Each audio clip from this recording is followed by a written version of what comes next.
Hi, my name is Chance Eaton. I'm the Chief Learning Officer here at Big Skyway.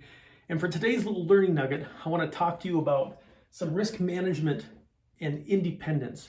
I never want to be overly or excessively dependent on any one supplier, any one customer, or any one employee. So let's talk about what this might look like. Let's start with customers. I never want to be too dependent on one large customer. Case in point, back in 2010, 2011, I had a customer that made up probably close to 70% of my business. And I'll never forget the email that said, "We're not going to be able to retain your services next year," right? That's a pretty hard pill to swallow when so much of your business is wrapped around one customer. The rule of thumb is 15%. You never want one customer to make up more than 15% of your gross revenues.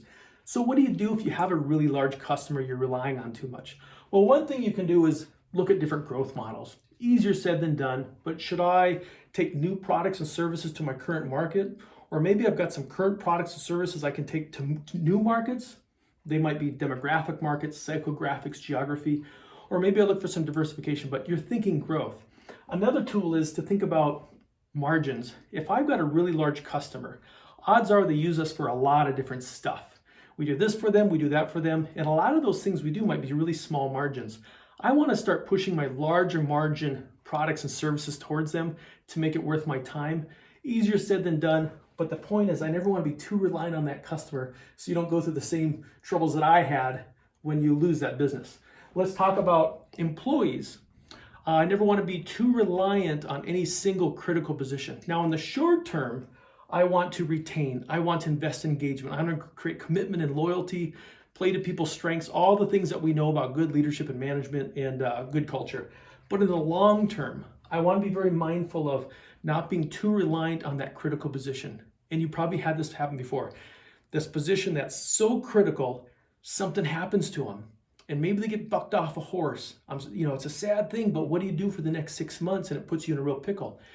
In the long term, we want to be thinking about maybe cross-training. We want to think about standard operating procedures. We want to think about automating. We want to think about succession planning. Who else are we starting to build to move into these roles to keep that bench strength high? So in the short term, retain. In the long term, if it's a critical position, start thinking about what if something goes south. And then lastly, suppliers. I never want to be too reliant on one supplier. What if they change their business model? What if they go out of business? All these things can happen. Here's a great case study. A paint company changed their paint formula, and the customer painted in half of a building and they come back to buy more paint.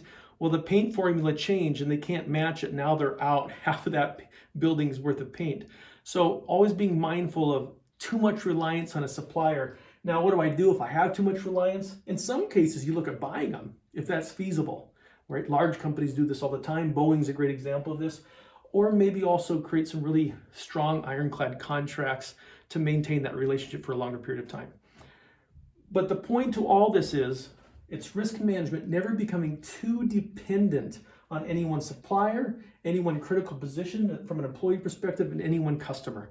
It's a good lesson for leaders, and it's a great lesson for owners. I hope that helps. Have yourself a great day and take care.